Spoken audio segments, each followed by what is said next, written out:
Hey everybody, welcome back to the Gamers Lounge podcast. My name is John Motors. With me as always is Eric, Nathaniel, and Dennis. What is going on, fellas? Hello. Finally. We're just talking a little bit about The Last of Us and, how many 10 different ways you got to play it. Yeah. How many times they're going to remaster a remaster of a remaster of a remaster? Right. It's coming to PC. It's coming to Steam. It's going to be in March. Yeah. So, And They've then, got lots of a people few more releases if they want to catch Skyrim, though. So. well, yeah, they do. They have quite a few more. Yeah, Skyrim and Resident Evil 4 are on the Mount Rushmore of, of re-releases. remasters and stuff. Oh, just like, Yeah, I mean, jeez. Oh, yeah, there's that Resident Evil 4 VR. That's actually pretty good. I hear that's a lot. Cool. It's a good way to play it, and it runs well, and I guess it's pretty quick. People say that it's... I always think, I don't know, I own that game like 4 different ways. I don't know if I want to play it in VR again, but my buddy's like, you got to get it. It's a new take on it. It's so much fun. Yeah. I mean, I'm sure. I have 20 hours. Yeah, I don't know if I'd want to play it all the way through again. I mean, I'd like to try it. I would try it out, but I don't know if I'd play the whole game again. But that's just me, though. I mean, I'm not a. I'm gonna do that. It'll be the remake in a few months. Yeah, exactly. We've re-released it. It's another $40. I'll buy it. Yeah. Does anybody put out That's new how it games? goes. Is there any actually new games that come out, or is it always just remasters and re-releases? I think we've reached the peak of original content, and now it's just like, all right, let's go back to the beginning and do it all over again. Yeah. Hey, the remake of Resident Evil 4. I think he's gonna say, "Why are you buying now?" instead of "What are you buying?" Well, yeah. You already own it, sir. That's right, yeah. Shut up. Don't tell Why are me. you buying? I'm tired of this. Let me At take this a point, like Leon Kennedy's coming back with his receipts. This didn't work too well last time you gave it. At some point, Just swap it out. it's got to be like a cassette tape, for the, you just you just keep copying it and copying it and copying it. And finally, that copy just wears down. It's like some point, games got to do that, right? I mean, it's like That's right. Did Skyrim ever get that way? It's like, Some of them do. They have these weird bugs. That, Well, that's true, things yeah. freak out, or the frame rate goes down, and the ghosts show up and haunt you. yeah. Typical I video mean, game stuff. The Yeah. ghosts from your previous save games. oh, all right. Well, haven't done a show in several weeks between people going out of town for holidays and COVID. Things just hadn't lined up, so we're finally going to get to our top 10 games we played in 2022. Even though we're almost a full month into 2023, but it's okay. It Okay. happens. Yeah. Plenty of time to consider. It's Sure, fine. We're still okay on the top. Yeah, well, I mean, it's fine. It's been kind of a slow news. I mean, all the news that has come out has kind of been bad news this week anyway. So it's like, well, who wants to talk about layoffs and shutdowns and stuff like that? And it's like, I don't want to be a Debbie Downer. You want to be you want to try to have some kind of positive outlook on things. So.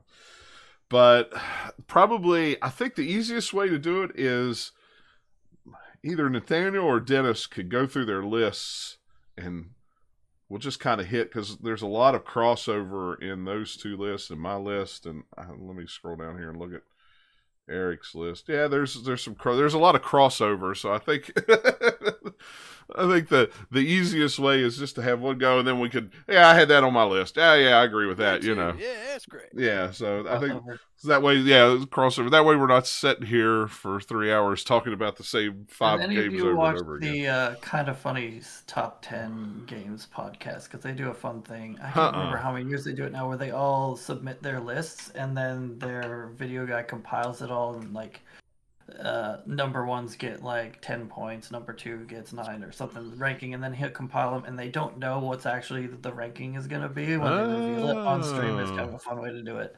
Yeah, that is it wouldn't kinda work neat. for us because we all do stuff differently, but it's just Right. a fun, kind of different way to do these. That's gets it exciting for them because they don't know how it's ranked. Well, yeah, that is kind of a neat way to do it. It kind of makes it fun too. Yeah. I like that. But all right, Nathaniel, why don't you? We'll go off your list and work around it. So. All right. Well, we'll start with a couple honorable mentions that Yeah. I think only one is on, maybe 2. Maybe both of them are on lists. I didn't look all of them. No, okay. I think maybe just one is. But Nobody Saves the World, which was very early in 2022, Yeah. which is I the was kinda- Guacamelee people's latest game. I'm gonna have to add that to my list. It's really, really cool. I assume it's still on Game Pass. It was at the time. I don't know. I haven't looked. I haven't either. But it was a really, really cool game where it's kind of it's got a little bit of a Diablo action in it, a little bit of Zelda in it, a little bit of a bunch of different things, and you're kind of like this guy named Nobody, and you just take powers and change forms, and you get like unlock a bunch more as you go through. So you could be a horse, you could be, you can be the, guy with a sword, you could be someone with a bow and arrow, and each one has kind of different abilities.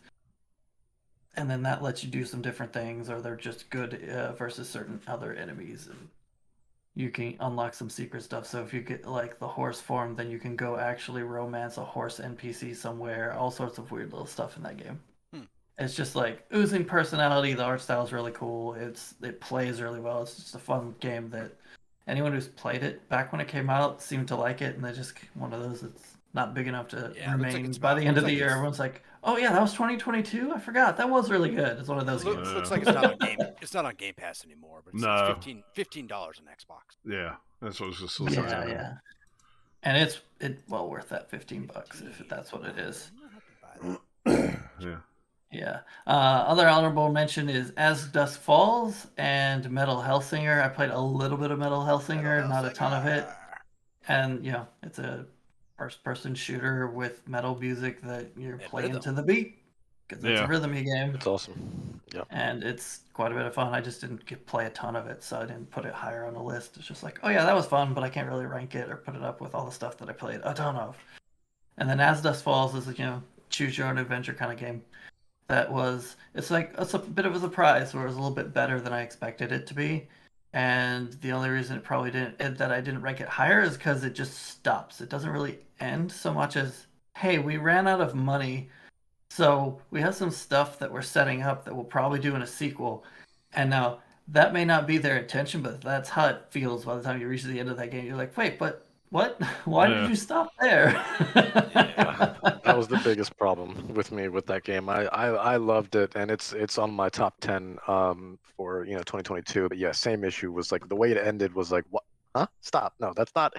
Has no one learned that this is not how we end things? No one likes this. Stop doing that. And it manages to, even though like on the surface when people saw the trailers, they're like, like bouncing off of it because they're not sure what it is. It actually has like a decent, fun art style, and even though it's not animating that much, they do put like little flares of stuff in here. And despite that, all the characters are really compelling. And you come to care about a bunch of them and like what's going on, what's happening in this plot, and like depending on your choices, some of them may or may not survive, or bad things may happen to this one or that one, or hey, you did something good, so this person survives this, all that kind of a game. So again, good, just didn't quite break into my top 10 over the other things that I had on it. And the price of that game dropped like a brick too. I mean, you can get it on Steam for like $10 now. I mean, it's a cheap game if you don't have Game Pass, Yeah, I mean it's also not a very long game either. Is it under 10 on Steam? I'll have to check. Yeah, it is. It's $10, and if you already own Quantum Break and one of the other games, you get it even cheaper because it's in a bundle. I can get it for like $7. It's a weird bundle. I wonder how that comes around. Yeah, hang on. I'll tell you what it's called. It's I think it's a XGS Xbox Gaming Studios narrative bundle. It has Tell Me Why, Quantum Break, and Dusk Falls in it, which is sure okay. Yeah, the Quantum Break doesn't make sense, but okay. That's because they want people to play that game. Xbox Game Studios is the publisher for all of those. I guess is the only. That's the only. Yeah, sure. But yeah, why not? Yeah. I need to finish Quantum Break. I'm like halfway through. Yeah, I never finished it on Xbox either. I really like Remedy. That's their least good game. Yeah, it's not. It's okay. Despite some of their older ones like Max Payne definitely not aging as well, they're still better, I think, than Quantum Break. Yeah. If you wanna finish Quantum Break, just say never mind. I'll play Control instead because it has a lot of the same powers and plays way better. Or you can just go watch all the cutscenes for Quantum Break and the movie TV show tie and stuff, and be like, that's good enough. Yeah, that game was more than half cutscene anyway. Yeah, that's very true. If you include all the TV stuff, if you skip the TV stuff, then still had a lot of game cutscenes too. All right, I don't know. Were we still doing overlap stuff on things, or? Oh, 'cause I just go down. You know- go down your list, and when Okay. something overlaps, we'll chime Well, I in. know us Falls did, but we just didn't go into it too far. All right, number 10. We'll go backwards on my list. Was Weird Oh. West. Ooh, yeah. Yeah, I Yeah, think that's- Did you finish it? Eric is the only one. No, I didn't finish it. I I'm got close. I'm on the last Mm. person. I got like 5 hours left. That's good stuff. yeah. That's Oh, one I yeah. wanted to play. I never Solid started game. it. I think I'm partway through the got it. second one before I got distracted and pulled away from I it. think- That's I the guess- one thing I don't like about the game is the different people. Yeah, they're all Because as soon as you start to get to a groove, it's like, Yeah. yoink, never mind, you're done with that character. Here's a new character. It's like, oh. I found that it's pretty cool that like I didn't figure this out until after I think the second character is the second one the werewolf or the pig guy. Pig guy. Pig guy. So I was playing as a pig guy. I was like, oh wait, I found out that you could leave all your weapons with like one of the NPCs you can get. So I left all my good stuff with the NPC at the end, and then third character rolled Yeah. around, go get all my items. So I it's good. It's It's a mechanic that it feels a little too forced. I get kind of why they did it because they want to force you to play the different character builds that you would normally have in that kind of a game where you could have all the choices like, hey, if you do this, you can do these things. They kind of wanted to make sure that you do all of that, but I don't know. It's a fun game if you like kind of the more robust cousins of that you would have, kind of like the Yeah. Deus Exes and stuff. It's just Okay. the top Well, down because it's yeah, the that- same guys that worked at that did stuff for like Prey. Hmm? I think is the game that he worked on, or was it Dishonored? I forget. I would say it's kind of like Wasteland 2 if it wasn't. Well, that's what it so is. It's- slow. Because Wasteland it's- 2 is a lot slower because it's mostly Yeah. turn-based, or Wasteland 3. But this is pretty quick. This Well- goes. The guy definitely is like someone who worked on Dishonored and then started his own studio and then took Dishonored style menus in that game because Weird West, like the menus look exactly the same as Dishonored as far as just the art style goes. Not like literally the same, but you can tell like, hey, the same person did this and had similar design aspects they were going for when they did it. Just even the way it animates, but it's kind of like they took sort of Wasteland or old school Fallout top-down Yeah, RPG yeah. look, but then combined it with the other stuff that you would have in Deus Ex or Dishonored with It's- like all the It's different. definitely cool. I think it was on Game things you Pass, can wasn't attach. it? It was Yeah, on it Game was Pass. on I don't Game know if it Pass. still is again. Yeah, I got the Keep up review with that. code, and I also actually bought the physical copy of it from Special Reserve. So it comes with a nice art book, nice steel book, and some other cool stuff. I was like, I'll buy it. I like the game enough. Yeah, it's got some really cool things about it. It's been a while since I played it, but I had a lot of fun with it when I was playing it. Number 9 on my list was Tinykin. Another kind of surprise out of nowhere Yeah. game this year that came to Game Pass. Like, ooh, this is like way more fun than it should be. I need And I to- have Hey, that. wait. I have that on Steam. I need to play it. It's when you guys were talking about it, I was like, because I know Dennis has it on his list too, and Is it the? Yeah. Is, And it, I is was- it the Pikmin like game kind Yep. of? Yeah. Somebody Yeah. made Pikmin that like other than Nintendo, and it's fun. It's like instead of being out in a garden, you're in like kind of a house, and you have each kind of level is set in a different room, All right. and they have kind of different. I don't think they're bugs. Maybe they are bugs. It's been a bit, but like little different characters are in each one, and you have like all sorts of different puzzles and things you have to find in the level before you can move on to the next one and proceed through the house to get your rocket ship fixed or whatever. That sounds familiar. Fixing a spaceship, rocket ship. Weird. I don't know where that came from. man, whenever they ever come up with a game like this, this is Oh, such an God. original. I know. Starfield. It'll Yeah. have fixing rocket ships. Surely. It'll be the first game ever. Yeah. Oh Lord. But yeah, I don't know. Tinykin is really cool because it plays really well and it paces out like new abilities that you get. So traversal even gets more fun as you go because you unlock some, more glide, strength so you can go for longer and go all the way across, the map as you're getting from one little area to another. And then, yeah, just fun. If you like Pikmin, it's very much that kind of game. If you don't like Pikmin, still might like Tinykin, but it's at least very, give it a very try. similar kind of game. Yeah. But yeah, it was just a small little game. I think it has like 4 or 5 big main levels, and then you're done. I think it was about 5. Yeah, I mean, yeah, that game is definitely on my top 10. It's sitting on number 10, so close to where you had it, basically. Yeah.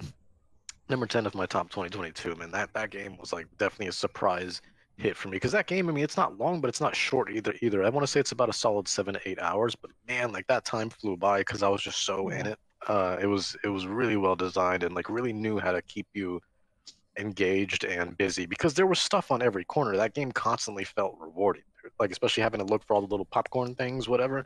And then you go over here in this corner, and then you find like a cute little collectible, whatever. And it's just yeah. And then by the end of it, I mean, I had to get all the achievements because I was already close. So I was like, yeah, why not? I'll do a little bit of cleanup, make sure I've got every possible thing I can do in every level. And yeah, no, it was it was awesome. It was awesome. Yeah, if you like collecting things, then it'll scratch that itch. If you don't like collecting things, you can still just do kind of like the main ones you have to do to complete, ignore a lot of the other stuff, and you'll still have fun with it.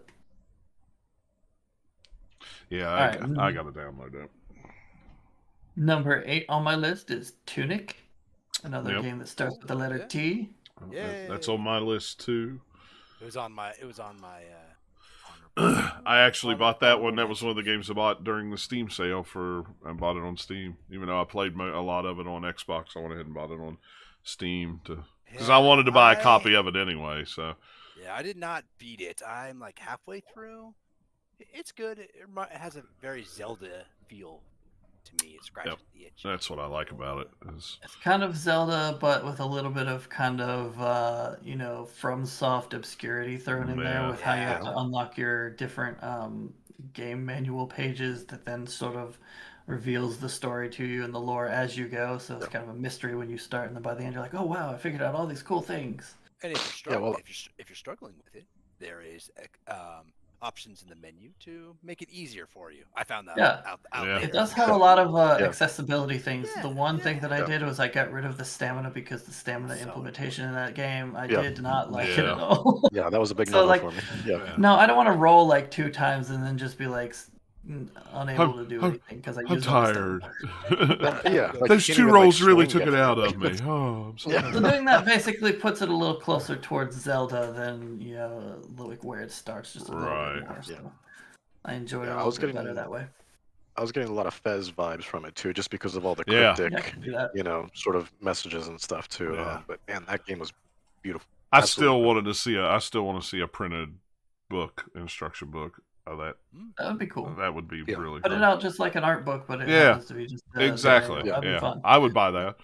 In a heartbeat, honestly, just because the art style in that game and that manual is hands down one of the best manuals I think I've ever seen. If not in a very long time, arguably ever. It's very much they're going for just the look and feel, even though it's digital, of an old school like NES era or even Super Nintendo era kind of game manual, but also it has a lot of the story in it too.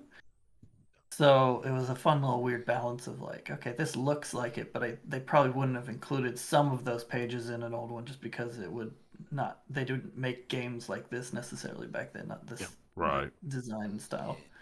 I did the harder, I guess, I don't know if you call it the secret ending, where you don't have the final boss fight, you befriend the final boss. Yeah. And it's fun. I did not do that. It's a lot harder to do because you have to find a lot more things to do that one. No, that's I didn't find that out. I didn't find out that you could do that until after I had beaten the game. So I did it. That was a grueling fight, man. That was a brutal fight. So I think one thing that knocks Tunic way down for me is the boss fights are not good. That's why I did not like the difficulty. I think I manhandled the first one okay, but the second boss was fun. I really struggled with, and I was like, like Xbox is all about accessibility options. I was like, oh, what's this in the menu? I was like, oh, let's try this. Well, it takes a challenge out of the game, but I still wanted to play it. So at least there's enough to keep me interested because I was of course. I tried probably 10 or 15 times. Yeah, it's one thing if a boss is difficult. It's another if it's difficult because the mechanics make it difficult because you can't do what you want. Or not even that, just like the speed of the boss is way faster than it should be because you can't actually deal with it unless you're like absolutely pixel perfect or whatever. So like a couple of the later bosses in that game are just like, no thank you, do not want to play again. Yeah. Kind of bosses. Yeah. Versus, there's difficult bosses in other games. As someone who plays tons of FromSoft games is like, yes, I love playing this boss no matter how many times I played it, because it's more of a fun, like puzzle, or just like learning their moves and like getting good enough to beat them. And then it's more, or like say Hollow Knight, like no matter how many times I go through, I will at least play to Hornet, because Hornet is such a fun dance of a fight in that game. It took me. I just started playing that this year, and it's been interesting. And yeah, I can relate. The Hornet fight was interesting. So yeah, like Tunic did not have that. It was like they're okay boss fights too. Oh man, this one really frustrated me, so it knocked it down a bit. But like all just kind of the cool world building and lore and stuff that they have in that game kept it still in my top 10. It was fun. Yeah. So number 7 on my list is Horizon Forbidden West. Is possibly the best like looking graphics in a game this year. I wouldn't say necessarily art style, although it's still got a great art style, but like just fidelity wise, especially for like open world, it's insane how much of a step up they did for characters from the first game. Because the first game, one of the things that knocked it early on was just like the facial animations were a bit weird, and they patched it and made it better over time. But like this game, they went above and beyond, because like than even like other games. So like you're not just sitting here like in a Fallout or any other Bethesda game where you're just like staring at a camera thing, or like even other third person games, they're usually just kind of like sitting there, staying there static. Maybe to be a gesture, but a lot of times they have people like will move and actually feel like they're living in the space. So they'll like stand here and then they'll like stand up from where they are and like move around while they're talking to you. Not always, but especially like the main type of cutscenes or conversations, trees you get in with people, they would do that. Yeah. Because they could spend more time on it, I guess. And then just the world is gorgeous. Again, robot dinosaurs all still have fun designs, the new ones, the old ones. The armor is still, it's chunky plastic weirdness, but it's unique. The only thing I think that game suffers from sequel bloat from a game that was already very big. So like Forbidden West, it's a huge game. So if you're gonna do all the things, you lose track of like, wait, what was going on in the story? I forgot because I was distracted by going and hunting all these other collectibles over here and killing some dinosaurs. And I was like, wait, what was I doing? It has that issue with it. Honestly, like that's. But that's not anything new to other games. That's just kind of the style of game it is. And that's what kind of, as much as I liked Forbidden West or Zero Dawn, and I like that one. And you're right, the graphics on it are really good. I only played a couple hours of it. I bought it, but I just hadn't played it. That was what I found with the first one. It was like it just kind of got to the point where I played it for 5 or 6 hours, and I'm creeping up on the 10-hour mark, and it's like I'm doing over here and doing this, and then I forget what this is, and then I'm going over here and I'm bouncing back, and it's just like I just want to focus here, if I could, and I have to keep that focus in the game. Yeah, that game is still really great, and there's some amazing moments and really cool things in it. Like I said, if I had my perfect version of that game, it'd be like, okay, let's take this like one of the big biome zones of the map, get rid of it, and in favor of that, put a little bit more time with the villains and have a little bit more of story in there, because the villains, the setup for who they are is so freaking cool, and like twists on twists some more of that sci-fi weirdness that Horizon has. And it's like, oh yeah, you thought that this was as far as we went with robot dinosaur stuff, well here's this cool thing about it. And then they don't completely waste it, but they could have done so much more with those villains. And then like by the end of the game, like, oh hey, you won, and now we have a new threat that we've set up for the third game, but you're like, but I want more of this threat, they were really cool, and then now we defeated them, I want more of that villain again because they were really neat. What were you going to say, Dennis? I think I cut you off there, sorry. Well, no, it's fine. I was just going to say that like that was my biggest problem with Assassin's Creed Valhalla. Well, Valhalla was constant distractions after distractions. I mean, and you sort of there's Valhalla is much worse. because Yeah. it's bloated and way more than Forbidden West in both the just everything to do on the map and tons of question marks aspect, but also the story. The story in Valhalla is so freaking long and goes all over the place a bit that they could have streamlined it a little bit more so that it would be more compelling than it's just like so much stuff in that game. It's like it's eat it all. Too much. Yeah, it's too much. And like honestly, like it's one of those things that's both a blessing and a curse, right? Because like, you sort of appreciate all the content in the game, but at the same time, it becomes quantity over quality because a lot of it really is just a bunch of fetch quests, and it's like things you've done hundreds of millions of times in other games, and it's not really doing anything new in that regard. It's just sort of a different setting. And I remember when you got to the part where you basically were everyone was calling you God, were you Odin? I think when you were Odin or something, when you went to Asgard, basically that part of the game. That dream sequence or whatever. Right. I was like, I spent so long over there and I did everything that I could there, and I was like, this could have been the game and I would have been happy. Yeah. This was huge. I forgot about that. Well, basically what they did is from the start have the like weird DLC expansion included in the game itself that they had for Odyssey that was later. So you had time because they had the whole expansion where you went into like a little bit more of the mythology stuff on different maps in that game, but that was added way after the game came out. Yeah. And like with Valhalla, nope, we've got that in here too. It's like all the things, all in one game. Oh, by the way, if you didn't think we already had all the things when we launched, we're going to add more of all the things over the next 2 years because we don't want you to ever stop playing. Yeah. Right. Yeah. Do you It's like insane. more content? Yeah, I think with that game we talked about it many times with Valhalla, where I'm like 3/4 of the way through and I'm just like can't muscle it to go and finish it. Yeah.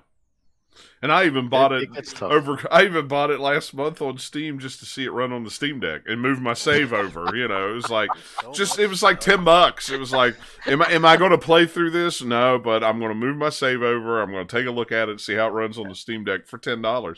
Stupid Ubisoft been putting all their games on. I bought freaking Scott Pilgrim again the other day for like $5 on Steam. It's like that game dropped real quick. Yeah, and then they put Division 2 on there. I'm like, oh, it works on Steam Deck? Okay, it's $10. Let me buy that and try it out on Steam Deck. $10? Oh, yeah, that runs awesome. It's like you're killing me. You didn't own that 6 other ways, right? Yeah, I didn't own it on PS4, PS5, and on the Xbox. I didn't already own it in 3 different places, but whatever. Yeah, I can't bring myself to...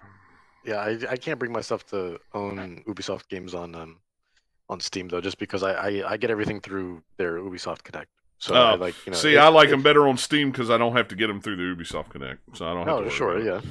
Yeah. So I've got a lot of free games from there. The Ubisoft, if you know how to work their store, I mean, they can have some pretty filthy promotions. But and they have like a point system too, right? They still do. They do. Yeah, they've had that for a couple of years.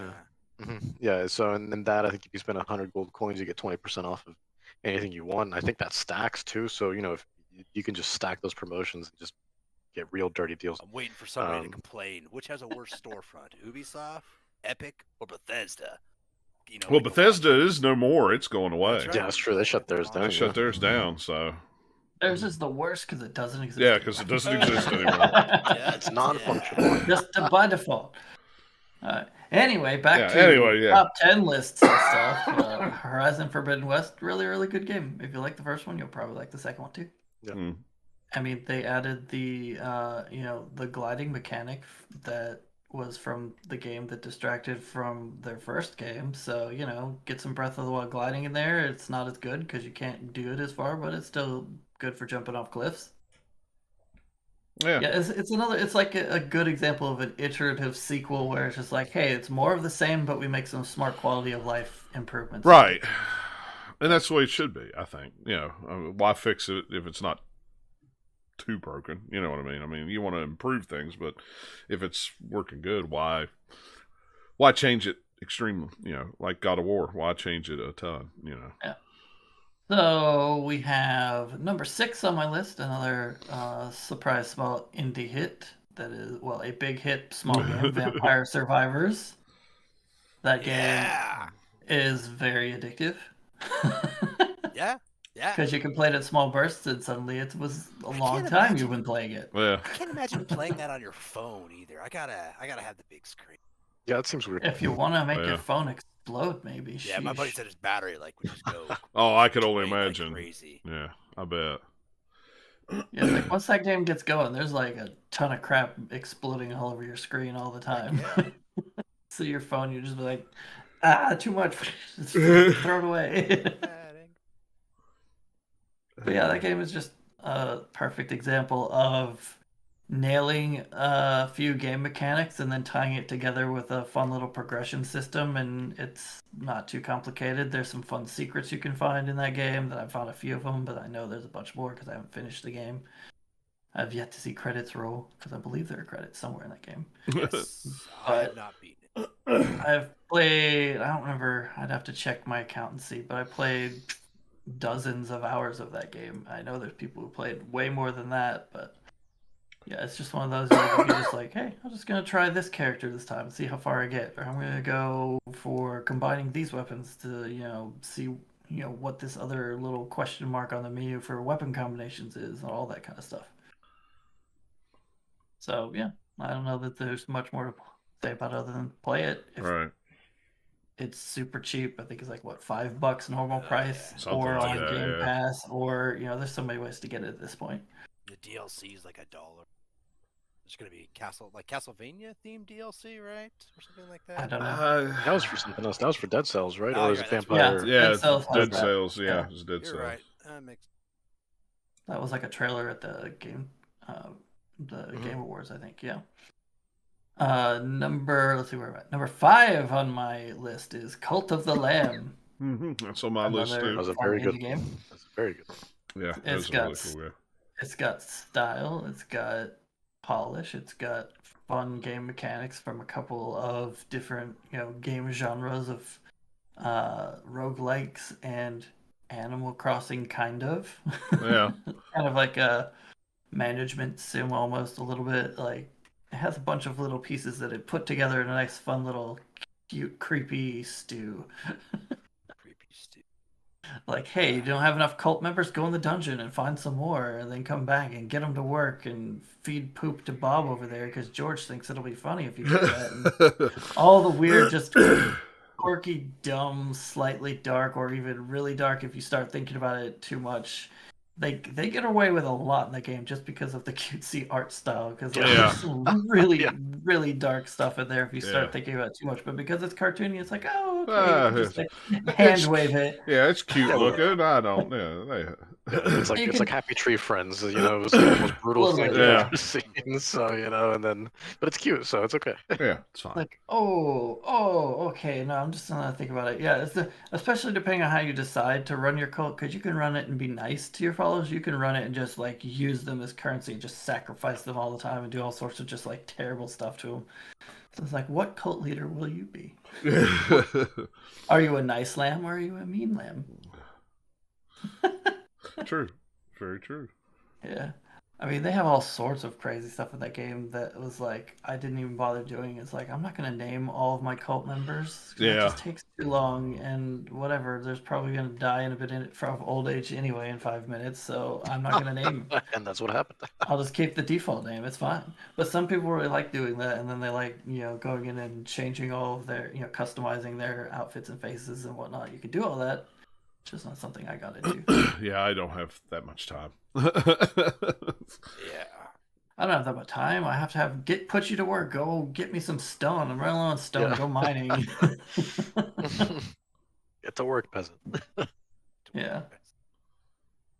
I mean, Devolver has all sorts of fun stuff. That's just Yeah. one more example on the list. Well, they release some of the most unique, and fun indie games. Like, you Yeah, can- like you may not like one of their games, but you can never say that they don't have like personality or an Mhm. identity. absolutely. They always have like absolutely. you can look at them and be like, oh, it's that game. It never looks 100%. really like anything else for that most part. So 100%. they curate their library very well. Yeah, yeah, they absolutely do. And it's when I see when I see Devolver, it's like, yep, all right, I'll pay attention and see what that game's all about. I mean, Yeah.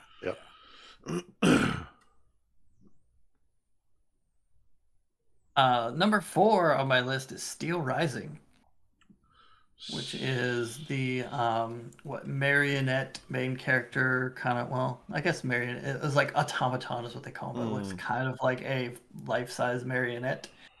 Kind of, it's very much a Souls-like kind of a game. So it's really cool. It also has a little bit of Metroidvania in it, and it has a lot more story than you would think from the start.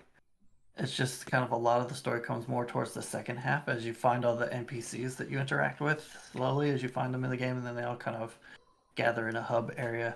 It's all set in revolutionary France, French Revolution. There we go. Get the words in the correct orders. I knew what you meant. My brain decided it wanted to garble it. It's fine. It's fine. So like alternate history, because definitely not.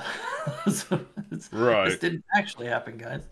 But you know, like, it's really fun. I might go replay it at some point, and when I do, I think they have some extra DLC that came out that I did not get to play. So I'm not sure how. I don't think it was super intense. It might have just been like another couple missions or something. I didn't look into it. It came out maybe a couple months after the game came out. But I'd moved on by that point, so I'd finished it, so I was done, so I didn't get to play that part.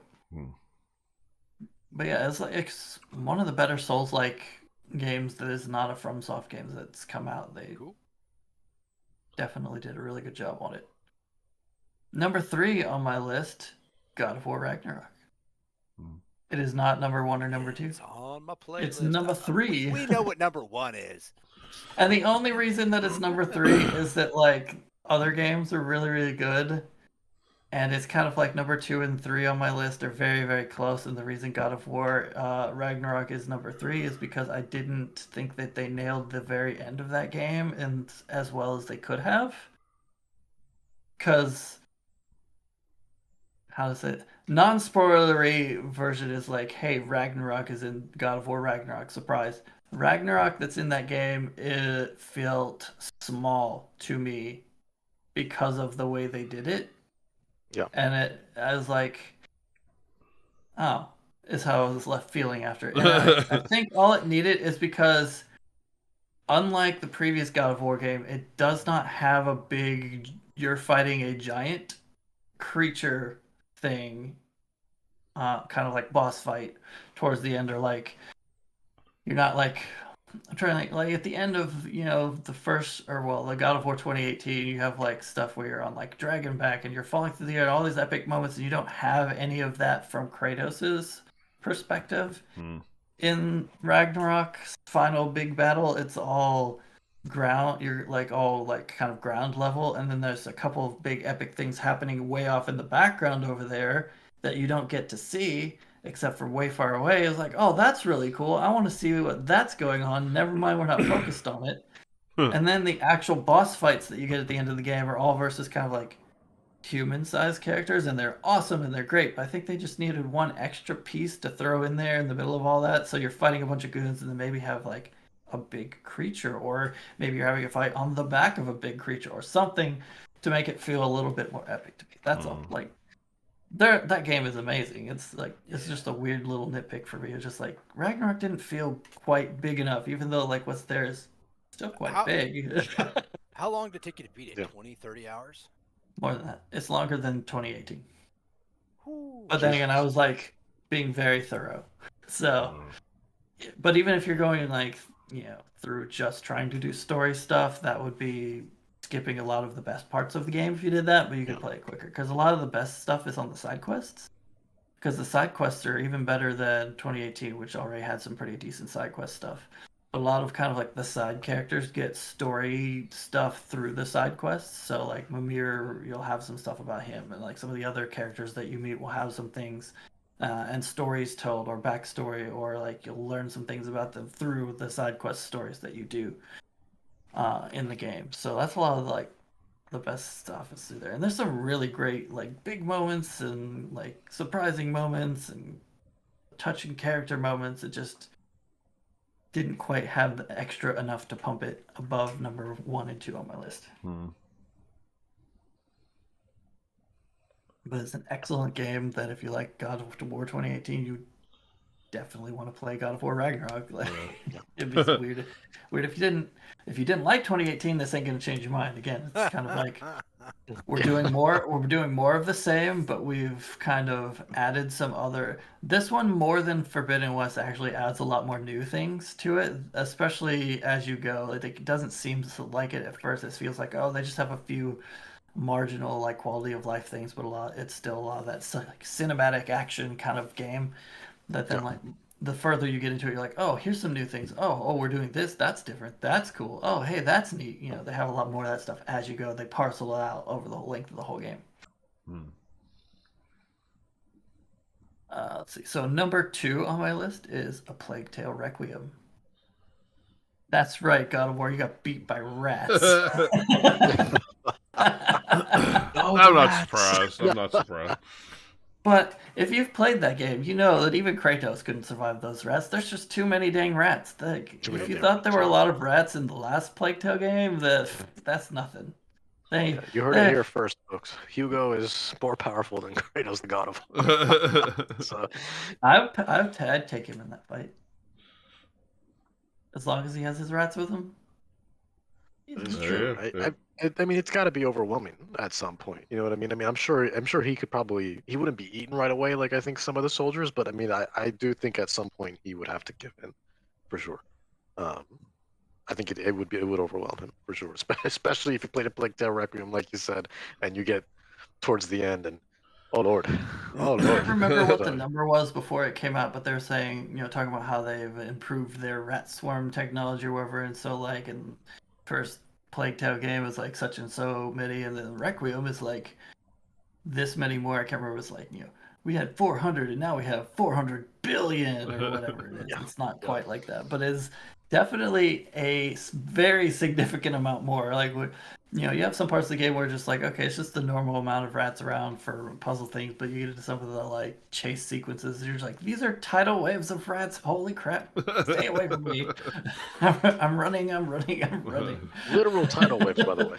Yeah, literal tidal waves. I'm not making it, sound bigger than it actually was. They are literal tidal waves of rats coming after you, and they, early in the game, there's like small tidal waves, and later in the game, there are even bigger tidal waves of rats. There's so many freaking rats in that game. It's nuts. But like the thing that puts it over the top is the characters in that game are really well done. Like the animations are improved over the first game. The art is improved over the first game. Just the quality of the models and all that stuff. The lighting, everything. They put in a lot of work of making a game that already looked good the first time around and make it look way better in the sequel. Yeah. Like, is so good. Like just the sense. Did you play it on PC or on your Xbox? Oh, okay, gotcha. I was like, screw that. These swarms of rats need their 60 frames a second or higher. These tidal waves discern fluid motion. But yeah, like the thing about that game though, it does nail its ending, and it's not a happy ending. It is a messed up, dark, super sad. Holy crap! You're gonna think about this and just the implications of it afterwards so long, and just like is very much a tragedy, kind of a story, which you don't get in video games very much. It's always a lot of the times it's your hero fantasy or this or that, and you don't get this flavor of story in video games that often. And they just did it very, very well. They also have a slight tease for a sequel, potentially, for what they do for a third game. Like, okay, it will be very, very different if they stick with that path. So we'll see. But they'll have their work cut out for them, I will say. Because I don't think it will... Like, on the surface, it would not work as well as the first two Plague Tales. Just settings and, things-wise that they'd have to change for it. I think they could get away with it if they call it something different, but say that it's in the same universe, though. It's in the same sort of setting. But if you were to say, if it becomes Plague Tale 3, let's just say, I don't think it would be as effective. I mean, the name now has become sort of a household name, but that story's done. So I think you got to sort of, they have some other... The story that they started with the first game is done, but they have like a little like kind of tease for how they could continue it if they wanted to do a sequel. We'll see if they ever do. They just said it Like, in they like could do a 2020, COVID. and it'll be like a COVID tale, but with rats now. Yeah. That's worse. That's what everybody Everyone just wants. tweets it. Everybody wants that. They want to Oh. play that. No, thank you. Uh, Yeah, who knows? I don't know. I mean, we'll have a few years till they actually, get it done. But whatever they do next, I'm sure it'll be, I'll be paying attention to it at the very least because they've proven with these two games that they know what they're doing, at least for this style of game. Yeah, Yeah, like that game was very high up on my top 10 list, and when I finally it took me a while to beat it. I was sort of nursing that game as I was playing it, but once I finally beat it, it was definitely very satisfactory. But like you said, it was on the sad side of things, which you don't always see. Normally it's hero saves the day, but that was not really the case here. But it which still is very sort of different came. from the first game because it still has a lot of that darkness, but the way that the game ends is on that little upbeat of like, okay, you've beat the final boss or whatever, and you're moving on. Yay, cool! You kind of won. Style of ending, where this is very much not. It's the tragic ending. It's an ending where there's like kind of a choice put in front of you at the end, and I refused. I was like, "You're not gonna make me do this game," and they actually planned for that, and then like at some point it just gets taken out of your hands and it moves on anyway. And it doesn't really. I look it up. It doesn't really change that much about kind of like the epilogue of the game, other than like one specific detail, and it makes it like even slightly more tragic than it would have been if you do the other choice. But I was just like, so at that point, I was just like so messed up by what they were doing with the story. I was just like, I'm not doing this game. You're not making me. You've made me feel this way, and I'm not playing anymore. Yeah, honestly, I didn't even realize that there was that optional sort of. I mean, I guess the ending's the same, like you said, but that. Like the choice is basically it's like, hey, hit the button to do a thing. So like you see in video games all the time, like press X to Jason,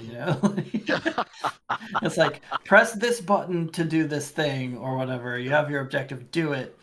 And most games are going to be like, it's going to sit there and you're just going to do nothing until you actually do it. Will force you to do this thing, or it won't continue. But at some point, it kind of like prompts you a couple times, like, hey, you should do it. And then eventually, it's just like, no, another thing happens because you waited long enough. The game's like, okay, we're gonna move forward. And it was like the reasons for it make sense, and it's really cool. That they actually included that in there. That's why, like, that's always been one of my favorite things about the last couple of Far Cry games is they've sort of planned for it, like way in the beginning of the game. I think in the Far Cry 4 it was where you get captured by Pagan Min. You can leave. After he leaves, that's your chance to escape. But if you stay there long enough, I think about roughly 10 minutes, he comes back and he's like, "Oh, you're still here," and then there's a whole separate secret ending and credit roll. So it's great. And then Far Cry 5 is like, you're supposed to arrest the father. In the beginning, and then but you can, if you stay there long enough, that doesn't happen. So and it's just a cool little side secret ending that you can get right in the beginning of the game, basically. Far Cry 6, I'm not sure. I think there's one in Far Cry 6 also, but I haven't seen it yet. But yeah, I love stuff like that though. If you wait long enough, instead of sort of going against the scripted nature of what you're sort of intended to do, and then still getting a sort of outcome by not participating in what you would assume is the next step. Anytime a game rewards you for doing something a little bit like outside of the box, or just something that not everyone would do, is like if they thought that and included something about it, even if it's just a small Easter egg, that's always fun. Yeah, it's great. So number one on my list by a lot, like you could put another like 10 games of space in between it and the rest of the list, is Elden Ring. I'm shocked. I'm just absolutely shocked by this. It would make the top of my list if it was most epic menu music, although Plague Tale Requiem has some pretty epic menu music. Yeah. Game that I played the most, game that has like my favorite art style, just like all the things. Elden Ring is. It's got the endorsement of Bill Clinton also, so there's that. Sure, yes. Fake Bill Clinton that some imposter kid at the Game Awards decided to say, like, how I made it up here. I'm gonna show everyone my crazy. Here you go. His rabbi, Bill Clinton. It's like I'd forgotten about that till just now. I was just like, wow, I forgot all that I totally craziness. forgot about that. But yeah, like I talked about Elden Ring so many times on the podcast through this whole year. It's just like, not a surprise for anyone who's been paying attention to the show.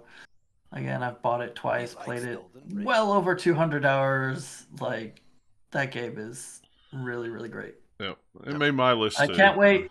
It's going to make Yeah, it my made list my for list too. 2023 if they put any DLC expansions out, like all the rumors are saying that there's supposed to be DLC at some point this year. So What I a hope surprise. it's true, because they've done it for like their past several games, put out their different expansion things. It's just this time we don't know ahead of time. But Right. like, it's too big not to do it, so we'll see. Game of the Year edition. Game of the Year edition. Nah, I'll just be like, add it on to my game edition. And, like, Well, yeah. I don't need to rebuy the game. I just need the DLC. You don't want $60 cover art, Nathaniel? You don't want the one that says Game of the Year on it. Come on. Yeah, come on. No, because that hides the awesome art that was already there. We don't need a Game of the Year like stamp on it that hides that. You don't want art. you don't want like the what was it, Arkham City or Yeah. whatever. I mean, that's a lot of Game of just- the Year art is just terrible, because they just, at the very least, they're putting just some stamp over it that covers it up, and sometimes they just do something else that's crazy. It's just like, Yeah. nah. just leave it alone, guys. The art is cool. But yeah, like Elden Ring it's a miracle that it's as good as it is, because it's huge in scope. It's a studio that hasn't done an open world game yet, and they nail it. They nail not only that, but they're nailing an open world game style of open world that's not done super often. It's pretty much the first one, or like at least the biggest, big release studio to do one since Zelda came out. That's like that style of open world that looks kind of like, here, go figure it out yourself, find something you want that you see over there, and go explore, see what it is. And we're not going to put question marks all over. You're going to go find stuff for yourself and find all the secrets, or you might miss the secrets, and that's cool too. Yeah. Because when you go online and see the people say, hey, did you see this weird thing you found? Like, oh man, I totally didn't miss it. I missed that. Let me go back and find it my own self. And just all the discourse around Elden Ring that was lasted for months since it came out is just like, this game was huge and it deserved it, and that's awesome. Yeah. You don't see engagement like that too often. I mean, there's obviously popular games that come out all the time, but to have that level of social media like power, that every other post was someone posting something about it, and then you've seen something new about it, whether it's a secret or like this crazy thing that happened or this boss fight, whatever. I mean, I saw that with Arceus, I saw that with Zelda, and Elden Ring was probably the next big one after that you saw a lot. Well, this like Breath of the Wild is the only one that compares to me, because like just the style of stuff. Because like in Breath of the Wild, it was like, hey, look at this random physics thing I did, or all these little like cool things, because it's designed to allow for that, for people to just like experiment with it, or just to find fun little things out there and then post about it. Same with Elden Ring, like, hey, here's this cool thing I found off the beaten path, or whatever, or just the stuff that comes up through kind of the social is not the right word, but like just the let me solo her thing that was big out of that game, where hey, Malenia boss is really hard. I will be this weird dude who's played her so much that I can beat her almost any time with like no armor on, and I will co-op with people so that I will beat them for them. And just like where crazy. Somebody beat her wearing with two separate characters. One was done on a DDR dance pad. Yeah, I saw that. Yeah. Oh yeah, that is a FromSoft game tradition. You gotta beat it with every kind of weird controller known to man. Somebody emulate somebody get somebody to use the fishing controller from Dreamcast. I haven't seen it. I'm sure someone probably has, because I know they've done it like the Dark Souls games and stuff. But using like Guitar Hero guitars and stuff like that, just like cobbling together some weird control scheme and then beating the hardest boss in the game with it. Yeah. Or all the no-hit runs, or hey, I let my dog use the controller for a while and they beat a boss, or whatever. That was like probably that was a tough boss fight. That and the end boss, those two really gave me a lot of. But yeah, like when you think about just how huge that game is, there's just, I forget how many unique bosses in the game, but it's like you could take 25% of the number, and that would be a good roster of bosses for any normal game. That's how huge Elden Ring is. And Elden Ring is like, hey, you know that moment in like a Fallout game where you come out of the vault and like, hey, here's the world, or other games have done it too. Like, we're big enough, we're gonna do that so many times throughout the game that you're gonna be like, again. Again. All the magic that they do with the map of that game, where you start in the first area and it's like, oh, this seems like a pretty big map. Let me run around, and then like, oh, hey, wait, I got past the border to another part. Now the map is a little bit bigger. Oh wait, now here's another section that's bigger. Oh wait, there's an underground area too. They just keep adding onto it as it goes, which is smarter than having like the whole map there from the start, and then you'd be overwhelmed. But because of the way they place it out, it just makes you be like, ooh, more stuff, cool. I want to go there. It's just so much smart design in that game. Yeah. And pretty like locations. The art design is so good. Yeah, it's great. Yeah, it really is. I pre-ordered the art books. They finally put them out. They're supposed to come out in the summer. I saw that. They looked really cool. If they're anything like the other kind of official FromSoft art books, they should be pretty good. Yeah. Yeah, I was tempted. I was very tempted to have them because they looked really, really cool. All right. That's my list. So, Dennis, I know that you and Eric had, or you and Nathaniel had quite a few of them. So you can go ahead and touch on your list, and then I think sure. I think that covers some of Eric's too. So yeah. I'll try to get through quick, like especially the crossover ones that we've got. Number 10. Well, actually, no, I'll do the same thing. I'll do honorable mentions first. So starting from the bottom to the top. So number 5 of my honorable mentions was Trek to Yomi. We were talking about Devolver Digital earlier and just how they release very unique indie games. This was no exception. Trek to Yomi was this awesome sort of really honestly this sort of authentic classic samurai story that was very reminiscent of God forgive me, but I'm trying to remember the director's name. But old films like Seven Samurai, old samurai and movies and stuff like that. Yeah, exactly. Yeah, and man, it was great, beautiful game throughout. The entire thing was in black and white. I thought it was gonna like turn into color at some point, never did, which is actually kind of cool. And yeah, no, it was just a sight to behold from beginning to end. Not too long, maybe 3-4 hours tops. It wasn't too long of a game, but man, very satisfying. Though I will say it was a little clunky from time to time, but ultimately, by the end, I was very happy with it. I haven't really played a game like that, and I mean, other than the fact that it's a side scroller with some puzzle elements, so I mean that's nothing new, but just what it brought to the table was so refreshing and new, and you can tell they put in a lot of hard work making that game, even though it wasn't the most polished. Again, there were a couple bugs here and there, and the combat could be a little janky, especially during those like last 2 or 3 boss fights. My God, they were frustrating. But it was a welcome challenge though. It was a welcome challenge. By the time the credits rolled, man, I was like, I mean, I was clapping. I was like, this was a fantastic game. Really, really solid. So, but yeah, it's another hit for Devolver Digital, if you ask me. So, the 4th honorable mention, really quick, was Immortality. That's a game that if you follow Sam Barlow's works, such as Her Story and Telling Lies, and some of the other games that he's written, like Silent Hill: Shattered Memories, that he's got a thing for a sort of complex narrative structure that, for lack of a better way, not in this game. No. Well, there's a lot of just like a bunch of scenes, really. But maybe in like Her Story, so if you could say it has a narrative structure. This one is the whole point is to be very unstructured, and I don't know that there's that much of a narrative so much as just themes. Yeah, you like it way more than I did. I bounced off of Immortality, even though I played quite a bit of it. Just like did not get anywhere close to my top list.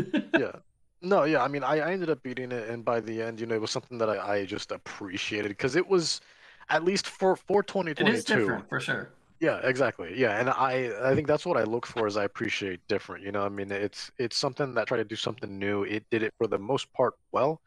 Even though it wouldn't, it didn't click with probably as many people as one would think, but that's FMV games in general, FMVs are My very problem is it's not a hit or game. miss. It's a toy. It's Yeah. a here, poke around and find some stuff, but Yeah. you're not playing really anything other than like you're playing Yeah. video clips, but that's not like a video game. Yeah.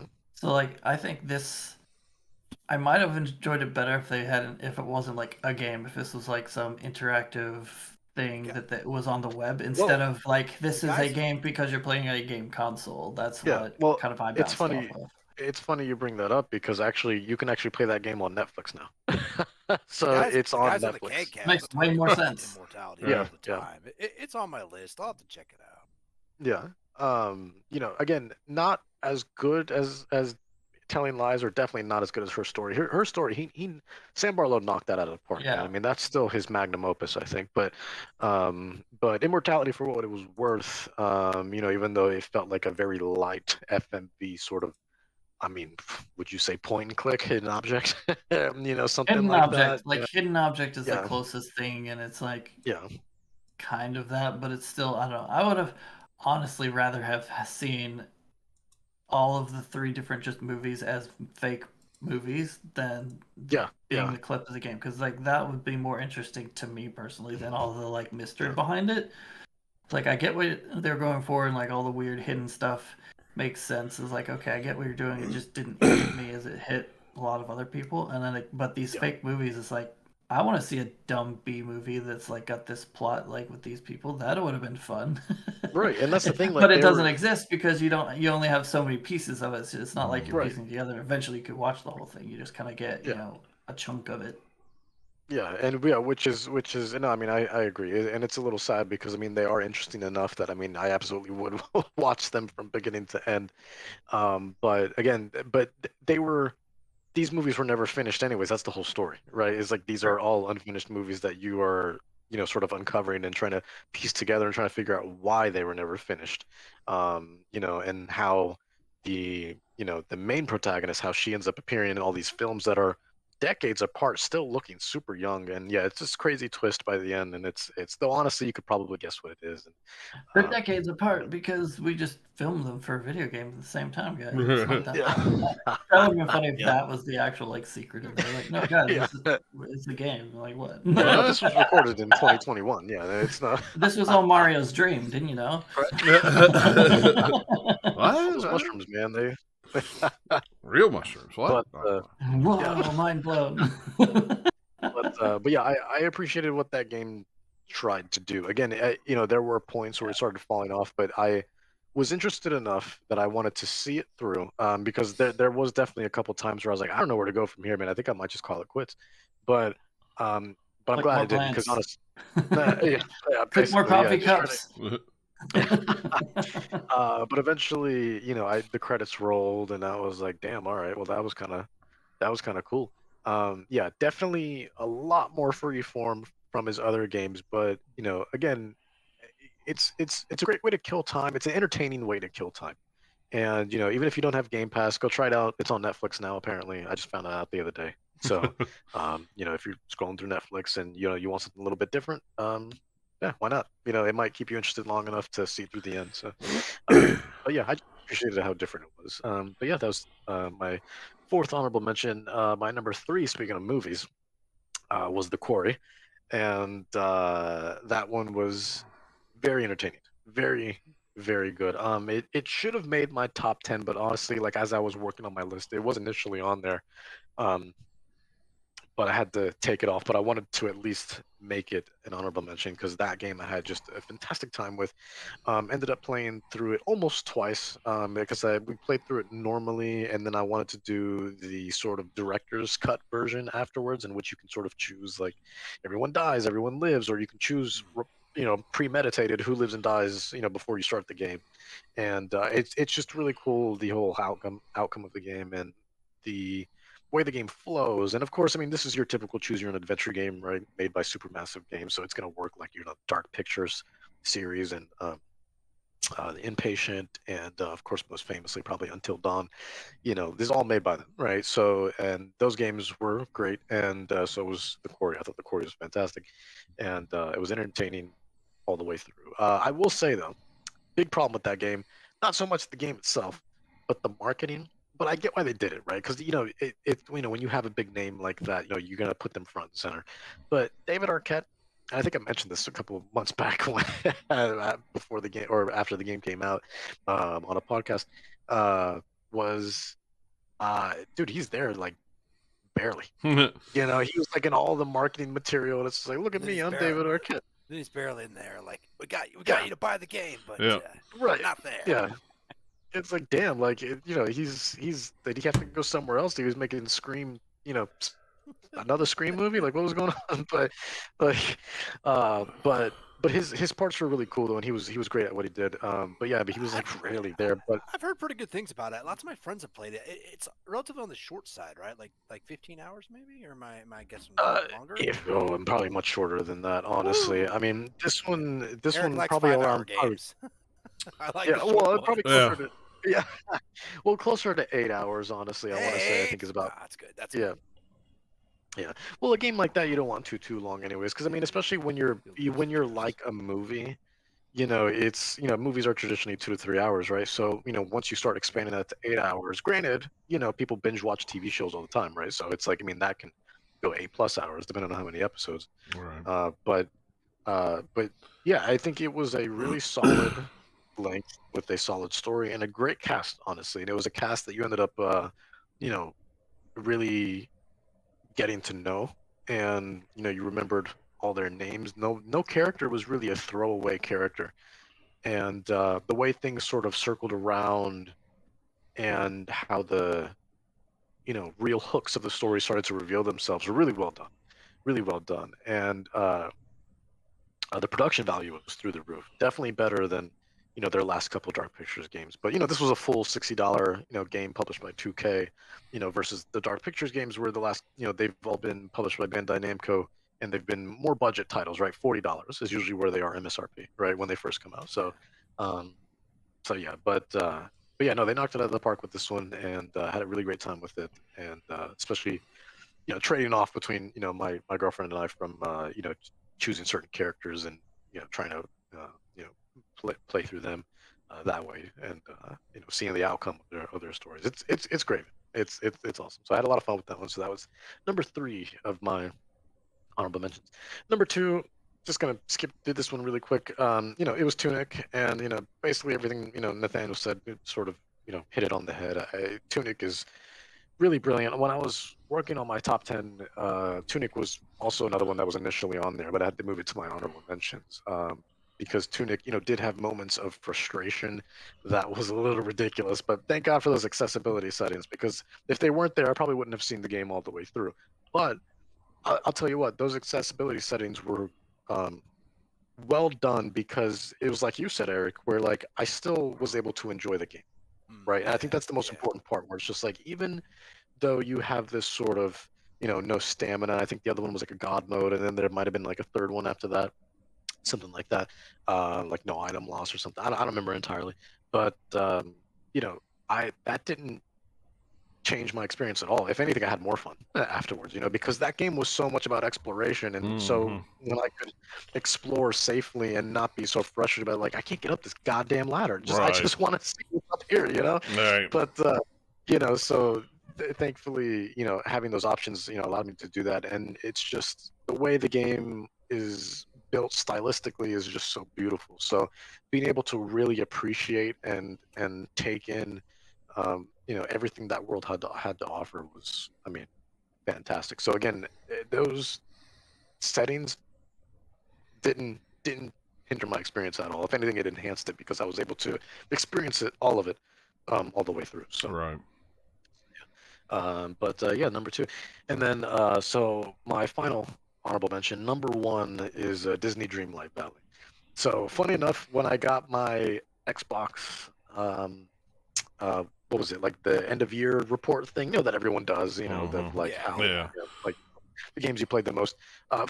Funny enough, I was not expecting this. Disney Dreamlight Valley was the one that I played the most, apparently, that put the most hours into on Xbox, and so that was interesting. I wasn't really expecting that, but that game's great. I mean, considering it's early access, I mean, the game was a little broken when it first came out, but it's gotten much better, through. I haven't went back to it since then, so yeah, I haven't. It's gotten much better. especially with everything that they're adding. And then it should be coming out of early access probably within the next couple of months. And then once that happens, it'll be completely free to play. You can play at the moment. It's been out since September, but you do have to pay to get into it. But it'll be entirely free to play pretty soon. I don't know when exactly, but I know sometime this year. And yeah, I mean, I've been having such a great time with it. The world building, the characters, the quests, they've been super fun, super immersive, and the most important part to me with a game like this is it's been relaxing, right? And Yeah, that's a big thing. Low stress, right. just play it and put you in a good place. Exactly, yeah. And and it came out at a good time, in which like there wasn't too much happening within the industry, so I was able to really just jump in and really invest a lot of time into it like I wanted to. I mean, I want to do that with every game that I play, but then that's not always the case. Right. So but yeah, and thankfully it was on Game Pass also. I did end up getting it on Switch, but man, after that thing crashed like 80,000 times, I was able to continue where I left off with my cloud save on Xbox, thank God. And it ran pretty fine there. So but yeah, that's my top 5 honorable mentions. Going to the top 10 of 2022. Number 10 on my list is Tinykin. We talked about that earlier. Man, that game, it was so hard to put down. I mean, it really was. I mean, the time just flew by. I mean, it was one of those games where I was just so into it, because I'm an explorer. That's what I like doing in my games. That's why I like Tunic so much too, especially when I turned on, the accessibility settings. Being able to do that freely with, little get in my way, it just makes me appreciate the world more. Especially when you have such a beautifully designed game, let me look around. Don't you want me to appreciate all the hard work you did? But I can't again. I can't get over this ladder. I can't get over this ledge. I guess this is where my journey ends. And then it's just like you spend all this. You feel defeated not because you sort of lost, but again, I'm trying to appreciate a studio's hard work. I'm trying to appreciate all this time that they spent on this game, and then but 15 minutes in, I'm done. Like no, that's not how you build. Don't do that. Don't do that. Again, challenges are more than welcome, but again, make it within reason. That's why you test. It's really that simple. Right. But what do I know? I'm not a developer. So but Tinykin anyways was really just hit the nail on the head of everything I was looking for while still having that quality and sense of fun that really never ended up feeling. It never like went away.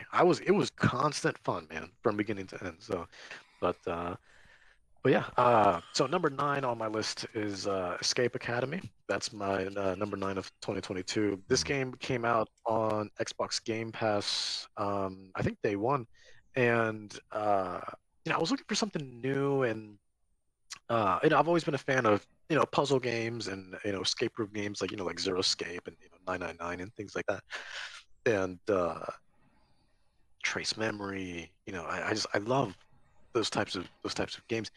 But this one gave you a proper escape room experience, and at the time, I mean, it was just the perfect thing to jump into for what my girlfriend and I were looking for, and I mean, I just had a blast, man. I mean, we couldn't put it down. I think we beat it in like one sitting. I mean, it was 5 hours, and it was such an incredible 5 hours. From beginning to end. And then we recently played the DLC because they had 2 expansions come out for it, and we went through that pretty quick. I mean, that couldn't have been longer than an hour and a half, 2 hours. But they did get somewhat difficult. Like they were very difficult compared to the base game. But again, it was a welcome challenge. And honestly, you can't even play that DLC until you beat the base game, anyways, which is reasonable because again, they are very hard. So once you get used to how the game works and get through the basic puzzles first, then they give you the hard ones in the DLC.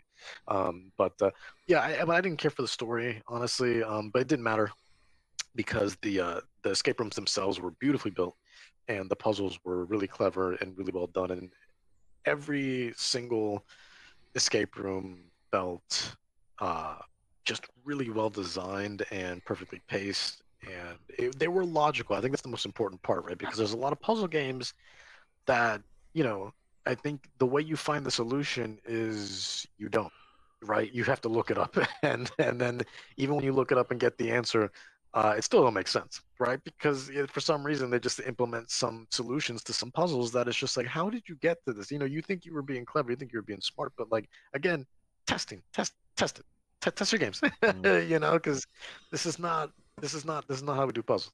But Escape Academy was fantastic through and through. Great art style and great, uh, just a great game from beginning to end. And yeah, that was on Xbox Game Pass. Xbox Game Pass, man, they fed us real good this year because Yeah, mind you, it's good it was stuff. also on Game Pass. Yeah, Tinykin was also on Game Pass. My number 8 on my top 10 of 2022, also a Game Pass title, As Dusk Falls. Man, great story, great story. And again, this was a game that I sort of jumped into on a whim because again, and we've talked about this on the podcast before. I'll never forget when they first released the trailer, and like 90% of people were like, "Oof, what is? I don't know what's going on there. That don't look good at all." But man, once you start that game, all you got to do is hit new game. That's all it takes. That's all it takes. And then man, that story just it grabs you right like real quick. And it's like Nathaniel said, the characters were really well written, really well done.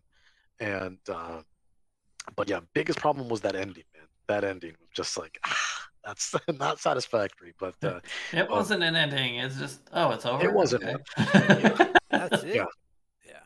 Yeah.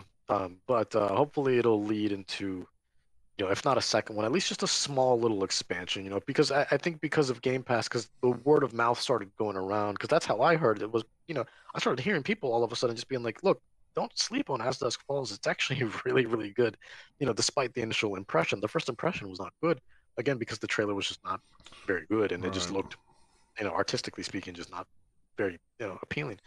But man, yeah, I just started hearing all that conversation going around of like, man, dude, As Dusk Falls is like that's it's serious. It's serious. Go check it out if you like, choose your own adventure, games like this.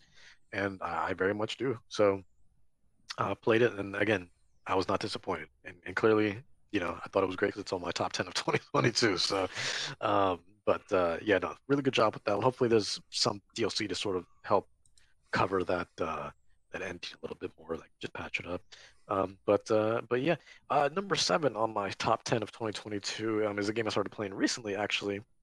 But it did come out this year. It came out exclusively on PlayStation a couple years ago, but I put it on my top 10 of 2022 because I started playing it on PC, which is when it came out this year. So, it's, as far as I'm concerned, 2022 game, which is Final Fantasy VII Remake Intergrade. So this is the version, obviously, that's upgraded. It comes with all the DLC and all the enhancements and stuff like that. Like the biggest one being 60 frames, because the original game was not. And man, that 60 frames is fluid. It's a beautiful game. Beautiful game. I have the original Final Fantasy VII as well. I'm sure everyone's touched it at some point because that game's now since 1998, something like that.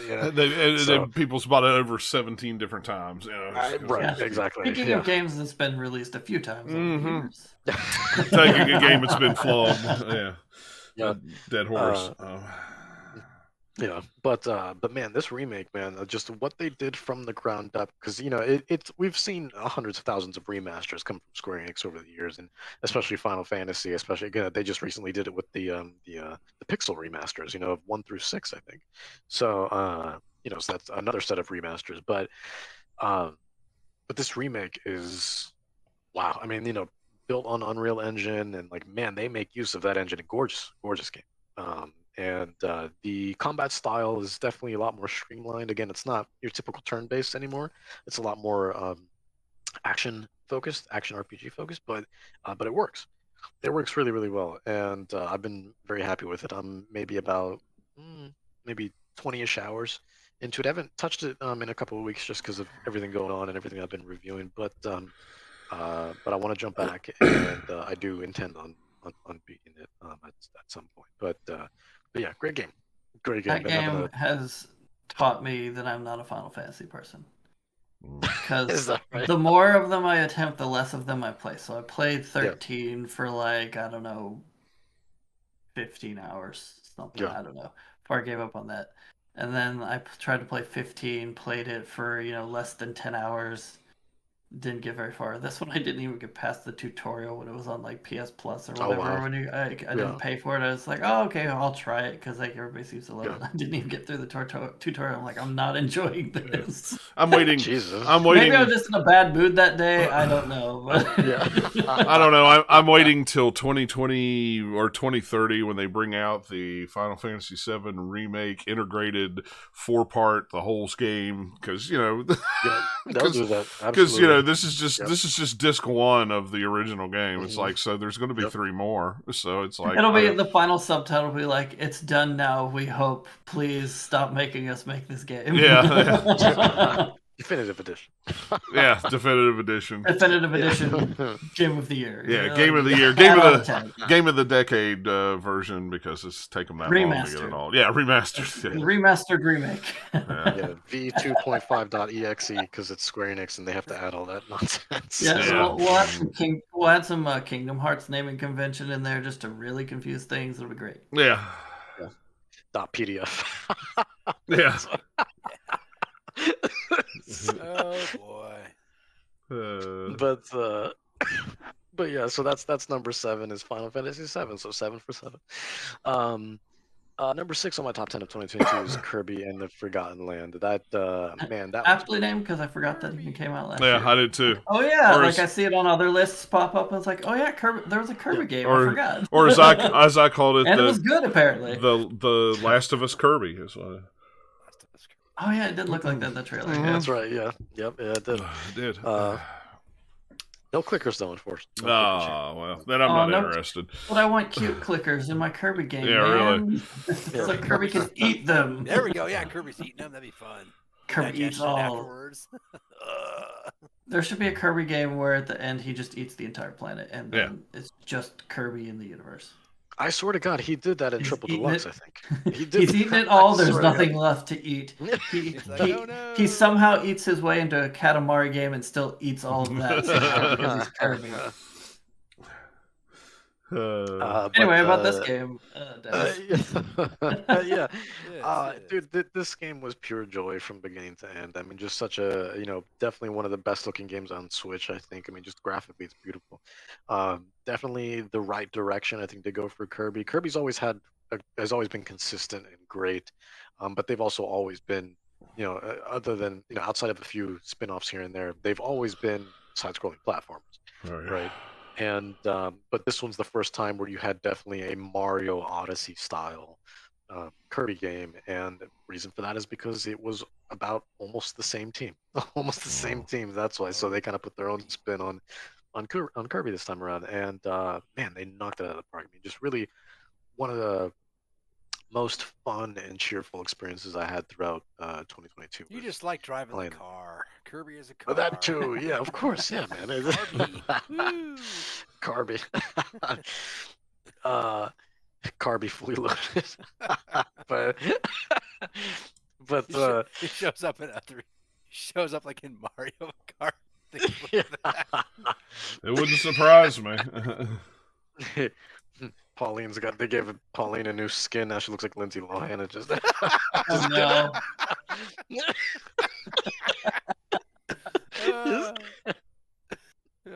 We're terrible. no, terrible. But Or geniuses. One of the Yeah, two. one of the two. You go either way. Sakurai is probably just like, you know what? Maybe on the next Smash, I'll do He that. could be like, I can make it work. I can do Yeah, that. we can do it. Yeah, we can get all these licenses. Of course, we can get a likeness. It's no problem.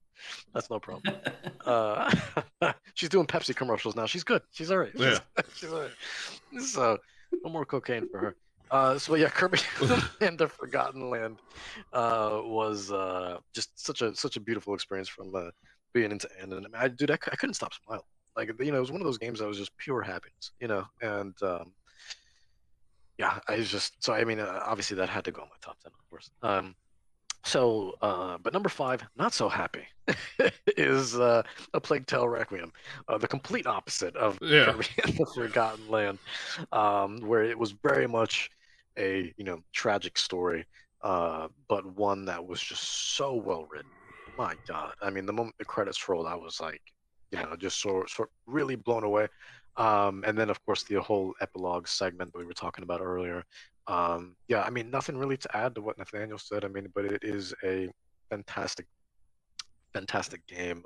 Personally, I thought much better than the first one, and yeah, the you can tell they got a much bigger budget this time around. I think with the Yeah. success of the first one, I think who is it, 505 or Focus Home Entertainment that publishes this game? I don't Um, remember. I don't either. I have to look it I think up. it might be Focus. Yeah, I But think it is. I think it is I think Focus. Focus, that sounds Okay, right. okay. Yeah. Yeah. But they were definitely like, look, you deserve a much bigger budget this time. We're going to give you, we're 10 times the budget. And they made use of it. And wow, I mean, just from the cinematics to the detail in the environments, the rocks especially, man. Every time I was close by to some rocks, I would pan the camera and be like, my God, like this is incredible. It still don't look as good as Forza Horizon 5, but still, it's it was Right. close. Right. Those rocks. I don't know. Forza Horizon 5 is a different kind of game, so Yeah. it's like Oh yeah, yeah. I'd say it actually looks better than Forza Horizon 5 in my opinion. Oh, wow. But Okay. it's Yeah. doing different things. Yeah. Very, very different kind of focus. Like Forza's made to be like, hey, we're zooming at 8 bajillion miles an hour. Here's like we're creeping along trying not to get eaten by rats. Yeah. different games. Yeah.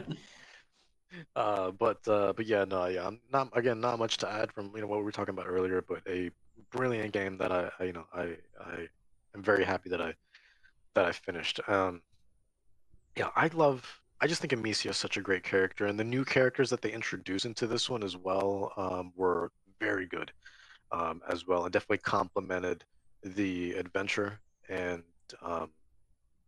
her as well. So yeah, I mean, like the pirate chick, I forgot her name, and the big knight guy who sort of converted into being sort of a good guy. But that dude, like, yeah, just such a great cast of characters, and the photo mode was really solid. I took some great photos, man. There's one photo I This took is that Rat is 7,402. He's Yeah. got a really fun personality. You Yeah. like hanging out with him. His name's Jerry. So, but He has But yeah, 7 no, million phenomenal. brothers and sisters. They're right over there. They never Yeah. stray far from each other. yeah, very tight knit community. But but yeah, also a Game Pass game. So if you are a fan of the first one and you haven't played the second one yet, and you have Game Pass, there you go. The fourth one, again, let's go in reverse again. A very funny game by comparison, also on Game Pass though, is High on Life. Man, dude, here's the thing. I'm not a fan of Rick and Morty. I don't care about them. It's I'm not not either. funny to me. Yeah. Yeah, I find it more obnoxious than anything. But man, High on Life was one of the funniest games I've played in a long time. Definitely since like probably Stick of Truth, South Park Stick of Truth. The one that came out on VR, what was that called? Trevor Oh yeah, the Rick and Morty. No, game. Saves the World. or Trevor something? Saves Yeah, the World or something yeah, like that. Yeah, yeah. it was Yeah, really yeah, good too, even though I don't care for Yeah. Rick and Morty. Same people, same guy. So Yeah. but yeah, it was really good playing VR too. So I have it on Steam. I'm just haven't loaded it up yet. Oh, okay. Yeah, it's so funny. It's so good. It really well paced and not too long, not too short, just the right amount, man. They nailed like the length of that game. It never felt like it was overstaying its welcome, and the world was just big enough for you to get some exploration satisfaction out of it. With a bunch of they had chests hidden everywhere that you could find and unlock, and so again, if you're someone who likes to collect stuff, they have a little checklist of there's 26 in this level, there's 35 in this level, there's 16 here, and you just kind of go down and get all the chests, and it's a ton of fun. I need to finish up my review. I got to the first boss. I want to play a little bit more. I liked it. It was entertaining.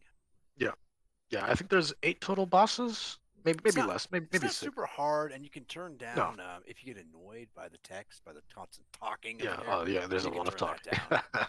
Yeah, but- yeah, it can be a bit excessive, but honestly, like the stuff they say is just so funny, and like you don't expect any of it, and it's just it catches me off guard every time, and it just kills me. Did you It shoot kills the me. kid? Especially, yeah, of course. Yeah, I feel like everyone did. Yeah, of course. Yeah. I shouldn't was really laugh, funny. but it was funny. It was. Yeah, I mean, the mother didn't care. I think that was the funny part. Was she was Yeah. just like, "Oh, thank God," you know. He was annoying everybody. Don't worry about it. So, Uh, but it was the whole thing was really funny. But one of the funniest parts, hands down, was more towards the end of the game. Not really spoiler stuff, but they're trying to like make it out. Basically, they need coordinates. And there's the guy that you meet right at the beginning of the game, like first 10 minutes of that game. And he's like an ex bounty hunter, and you're the one that sort of gets his suit from him. But he's chilling in your house, but he's on the couch, and they're punching in coordinates to go somewhere else, and but they're freaking out, and everything's just super intense, and very very frenetic. And the main gun, Kenny, he's the one that's like spitting out the coordinates, and he's just like, it's 1, 5, 7, 8, 35 north, and he just keeps going for like a solid 3 minutes. And then the ex-bounty hunter guy, he's freaking out. He's just like, my God, how many coordinates we got going on here? Because he's like missing some. He's like, whoa, hold on. What was the last one? What was the last one? And he's freaking out. And with everything going on, the screen is shaking, and everybody screaming at each other. It was a whole mess, and I don't know why it was killing. It was absolutely killing. But that was one of the funniest parts of the game to me. But that game was just constant entertainment, man. Yeah. And it really just really just hit the nail on the head for humor. But yeah, that was number 4 on my top 10 of 2022. Again, another Xbox Game Pass game, so go check it out. Highly recommend it. Number 3 on my top 10 of 2022, probably a game I probably spent the most hours on this year, because I think I had somewhere between around 150 to 170 hours with it, was Pokemon Legends Arceus. That game was so well. Let me just start off by saying that game was very ugly. That game, I think that game was meant to be a 3DS game. That sort of, they were just like, oh, that's right, we still got this laying around. I bring it to Switch, and then they just didn't touch up on it at all. But man, like, it was so refreshing. And I've always said that, I over the last couple of years, I've found myself enjoying Pokemon spin-off games a lot more than the mainline games. And this is another big sort of example of that, where Arceus did something new, did something refreshing to the series. And again, there's nothing really like it. The gameplay loop was fantastic. It was a really, it was captivating enough where it was difficult to put down. And again, if you're someone who likes to go through checklists, there is a lot, because even though there's only 200 and some Pokemon this time around, they make use of it. And one Pokemon will be like, catch them 10 times, use tackle 5 times, and you're going to do this checklist basically to sort of perfect their Pokedex and all the research that you're doing for all the Pokemon.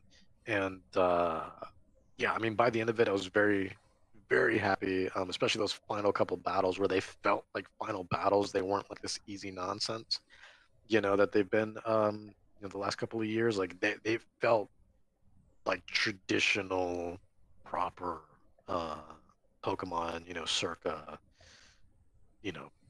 BDSP and Black and White, the last ones that were actually like really trying to give a challenge. X and Y still had some sort of challenge, but yeah, I think the DS ones were definitely the last time where you had like a proper, like, look, you don't train your Pokemon, you're gonna find out real quick that you should, and so yeah, but yeah, it was awesome. The cutscenes were cool, and the customization was awesome. The sort of prehistoric era of Pokemon and the village that you were in was just so cool. It wasn't a big village, but it was enough. Again, it's the only problem is, there could be a much bigger production value, but we've talked about that a million times, and at this point, I'm exhausted talking about it, so I'm not gonna go down that route again.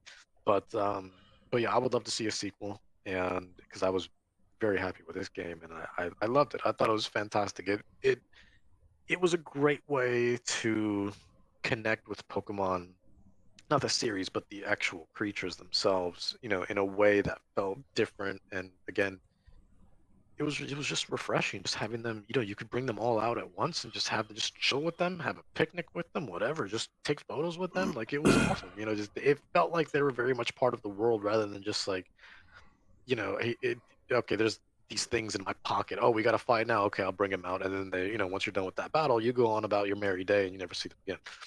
So until you go to the next battle. So they felt very much integrated in that world, and it was just a fantastic experience. So, but yeah, that's my number 3 on my top 10 of 2022. Number 2, also another, giving a lot of shout outs to Game Pass this year. Yeah. But weird. Yeah, it is. But this is number 2 on my top 10 of 2022 is The Pedestrian. The Pedestrian technically came out about 2 years ago on PC, but it released for the first time on Xbox this year, or in 2022. And it was day 1 with Game Pass. So again, as far as I'm concerned, it's a 2022 game. And man, John, I know you played it too. You ended up liking it, right? No, I haven't played it. Right. Oh yeah, The Pedestrian. Yeah. I liked it. I beat it. I think I said that. I played it in one night or something or 2 nights. Okay. Over 2 nights. It wasn't long. Yeah. I was thinking of another game. I had to stop and think. Pedestrian. Which one was that? Oh yeah, that was the puzzle game. Yeah. It was such a man. I mean, the puzzles in this game were fantastic, but not just that. It was the presentation. It was the presentation, man. Just jumping from sign to sign, and then eventually again, I'm not gonna spoil it, but how things change by the end. Man, I just wasn't expecting any of it, and it was just such a mind-blowing experience that and I love puzzle games. So when I feel that way, it is, there's just nothing like it. And Pedestrian was just so unique in what it did to that genre, and just so memorable. And it was the perfect length too, an easy 100%. Oh yeah. As long as you went through and just it was easy if you're looking for achievements. Yeah, it was no problem at all to get 100% of that. Yeah. But yeah, I mean, there's not much more to say after that, because again, it's a fairly straightforward game. It's a puzzle game. But that presentation is wow. I mean, just the mechanics. I surprisingly really enjoyed it more than I thought I would. It was kind of similar to this same experience that I felt.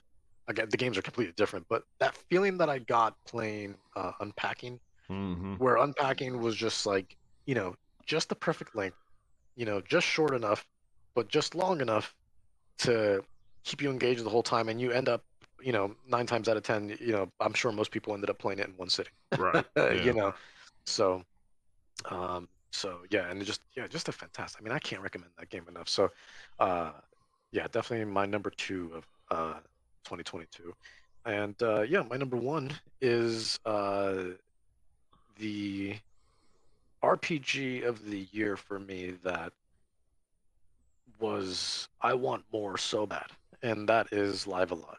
That was my number 1 of 2022. Man, Live Alive was just, I mean, that HD 2D engine, first of all, beautiful. One of the best engines to come out in a long time, if not ever. And what they did with Octopath Traveler, what they did with Triangle Strategy, and now what they did with Live Alive, and what they will be doing with Octopath Traveler 2, and then the Dragon Quest 3 remake, I think they're doing in the HD 2D engine. I mean, it is just, that engine is just so good. And Live Alive having these perfect bite-sized stories that you can choose from and play in any order was fantastic. Like, that's what I want, rather than having like one gigantic 40-hour RPG, dude. If you give me what Live Alive gave me, which was this more like segmented 8 stories that are about 2 to 3 hours a piece, oh my god, because the pacing's really good, and then like you're almost then they feel like an episode or a movie where it's just like, oh man, I gotta watch the next one, I gotta play the next one, I gotta play the next one. Next thing you know, you're rolling credits. Because it's just so good and engaging that way. Definitely one of the best RPGs I've played in years. A fantastic game that I can't recommend enough. Square Enix did a phenomenal job. My only complaint with it is it's on the Switch. That's any more Switch games. I pick up my Switch and I just go, meh. Yeah, that Steam Deck spoiled. Yeah, I mean, it just has. Yeah, I know. So I bought it. I bought it on Steam or on Switch, and I started to play it, and I liked it, but it just didn't. Once I had the Steam Deck, it was just like I can't go back to. Yeah, I can't go back. So Eventually, Yeah, it looked real good. I'm just gonna have to hack my Steam or my Switch Yeah. and just move my Switch games over to my Steam Deck. It's just one way to do it. Probably, yeah. But it looks real good on that OLED though. Let me tell you. Yeah, real it good. did. Mhm. Yeah. But yeah, that's my top 10 of 2022. All right. Well, Eric, I guess you could run through. There's a few on your list that you haven't. Yeah, I got a couple. I got a haven't couple that. All right, so we'll start with honorable mentions. Pretty much everybody already talked about these games. John has Snap on his list, so we'll let him talk about that a little bit more. Simply because, well, actually, I think we probably played about the same amount. I just haven't played it in a month. Oh, So really? I See, I kind of put it down. What's bad is I find it now that I'm back on the road again working. I find I sit down at night and after work relax and sit there and start playing Snap on my phone, and instead of picking up my Steam Deck and playing something else, I Next just thing you know, it's been 30 minutes and you've lost half your matches and you're mad. yeah. Well, actually, I win more than I lose. Me too. But if I get in a certain time of day, I find that I'm playing with a different time, different clientele. Yeah, I'm matched with a little better people at certain times of day. But I think I'm finally over 1,000 on my collector's level. I'll have to check. Let's see. Honorable mentions Tunic. We talked about that. I enjoyed that game. And you get back into it. Metal Hellsinger as well. I enjoyed that. I only played it for like an hour or so, but I like the rhythm and I like the metal. And that's kind of a different take on FPS. No one brought up Power Wash Simulator, the perfect relaxing. I only played that a little bit of it. Played a little bit of it. I didn't play. Yeah, a whole me and a lot buddy of it. played some of it, and I'm like, this is so dumb. I can't stop cleaning. Plus, I have power washing that I need to really do at my house, and I just don't. I'm sitting there playing it on the game. It's like my house is the outside of my house is filthy. The concrete needs in it, and I'm sitting inside playing Power Wash Simulator. It's like, what am I doing? What am I doing? All right, let's get the top Winning 10. life. That's what you're doing. I guess I There must we be. go. So you look at it that way. We'll start on the bottom. Got a little high on life there. I need to get back into that. Like I said, I only played a chunk of. Then I got number 9. I got Vampire Survivors. I've been doing pretty good. I kind of found my rhythm for that game. I bought the DLC as well because it was really cheap. It's fun. I like it. It's crazy. Just like so much stuff fills the screen, and then I found out you can get like weapon. Some of the weapons you can unlock, they have like all sorts of like fun secondary stats, which stuff that keeps you alive longer. I was like, this is fantastic. I've been looking up how to unlock different characters, the other stages. I haven't played it in a while, but I'll probably get back to it. Number 8 on my list is Tiny Tina's. No one else had that in their list. That's a good co-op game. You like Borderlands, you like some D&D, looter shooter. You gotta have some Tiny Tina. Probably the coolest thing about it is it has an overworld map. So you like walk around as this little character and you can like get in fights and stuff like that. And, you know, that's kind of how you explore. Cause it's supposed to be like you're playing D&D kind of. So yeah, I've been wanting to play that one. Good with the co-op. But I saw it as cheap as 30 the other day, like a couple weeks ago. So just keep your eyes out. You know those games they get to 30 to 20 pretty quick. Yeah. Okay, the next one, I mean, technically didn't come out in 2022 unless you have a PS5. River City Girls, which I played it on PC, PS5, Steam Deck, and I'm pretty sure I own it. Oh yeah, I own it on the Switch too. Yeah. What can I say? I like that game a lot. It's fun. It's a good game. I have it on Switch. It's the perfect game for Steam Deck. Yeah. 100%. Actually, it used to be on Game Pass, and I was there. Yeah. I was like halfway through the game, and they removed it. I was like, crap. But I was like, I'll just buy it again for Steam. Yeah. It plays great on PC, or I just go downstairs, pick up the deck, and there it is, and cloud save away. I have the second one. I own the 2-pack as well with the second one. I got that from PlayAsia. I heard the second one has some technical issues. I don't know. I have never played the second one. And unfortunately, you can only get it on the Switch right now. And Shredder's Revenge, number 6. Yep, that's on my list too. That was a really good one. Turtles. Fantastic. We did some co-op. I've beaten it like 4 or 5 times. Very short, very easy to play. You can play with your kids. You can play with your nephews, nieces. Me and my buddy played with his 6-year-old. No problem. He handled it just fine. Loved the artwork and did a really good job. It's a fantastic. Let's see, number 5, Shovel Knight Dig. Am I the only one? I Yeah, know you I guys haven't like picked Shovel that Knight. one up That's yet. good. That's good. We got it. I haven't played that one. We got a review code, and I need to finish it. But I'm like halfway through. It's fun. It's Shovel Knight. Digging. You know, it's a little roguelike. You're digging down and getting to the boss. Beat the boss. Keep going. You die. Back to Yeah. the top. Get your stuff. Keep going. So it's fun. I really like the music. The music's very catchy. Before you know it, we'll get into a rhythm, and like a couple hours have gone by. And you can unlock different armor sets. Can't unlock different characters. There's some kind of fun abilities you can get, and there's a couple items you can get that'll let you revive yourself after you die, so you can keep your run going. So that's fun. It's for a roguelike. It's it's challenging, but it's friendly. Yeah. I feel like you're not stacked against all odds. Things like that. Right. All right. Well, number 4 is one that I don't think. Well, I don't expect you guys to play this game. This is Heaven Dust 2, which we got for review way back in January, and it is a little indie game, and it is like Resident Evil 2. Oh, okay. Yeah, I had to think about it. Isometric look. Yeah. And what's really interesting is another podcast I listen to, the guys